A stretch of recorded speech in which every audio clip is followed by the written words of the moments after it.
కేంద్రంలో కొత్త సంవత్సరం సంబరాలను జరుపుకున్నారు. నూతన సంవత్సరాన్ని వికలాంగుల మధ్య జరుపుకోవడం ఆనందంగా ఉందని వ్యాఖ్యానించిన చిరంజీవి టీడీపీ ఎమ్మెల్యేలు చేరిక వల్ల పార్టీకి కొత్త శక్తి వస్తుందని అభిప్రాయపడ్డారు.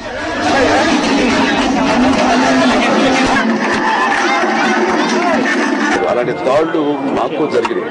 కానీ ఎప్పుడు మేము ఈ రకంగా తిరిగి దాడులు చేసి మా బలం చూపించాలని ప్రయత్నం చేయలేదు. ఏదైనా సరే ప్రజాస్వామ్య పద్ధతిలో మేము మా నిరసన తెలియజేసాం తప్ప అనుకోవడం కాదు. ఇది అంతా కూడా వాళ్ళ బలం వాళ్ళ యొక్క అది మిస్యూజ్ చేసుకుంటున్నారు.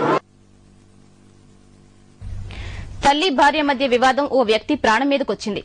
అత్త మీద కోపంది మౌలిక సదుపాయాల కల్పనకు భవిష్యత్తులో ప్రజారాజ్యం పెద్దపీట వేస్తుందని ఈ సందర్భంగా చిరంజీవి మరోసారి స్పష్టం చేశారు. ఒక్కరికి నా హృదయపూర్వక శుభాకాంక్షలు తెలియజేస్తూ ఈ సంవత్సరం అందరికీ సుభిక్షంగా ఉండాలని సుఖ సంతోషాలతో ఉండాలని కోరుకుంటున్నాను. ఎవరెవరికైతే గూడు గుట్ట నీడ అందనటువంటి పరిస్థితి ఇంకా మన రాష్ట్రంలో ఉందో అవన్నీ కూడాను వాళ్ళందరికీ అందేలాగా కనీస అవసరాలు లేవు అని ఏ ఒక్కరు అనకుండా ఉండేలాగా భవిష్యత్తులో ఉంటుందని దానికి ప్రజారాజ్యం తరఫున 50 మందికి నేను మనస్ఫూర్తిగా మాటిస్తున్నాను. కాంగ్రెస్ తీరుపై ప్రజారాజ్యం అధినేత చిరంజీవి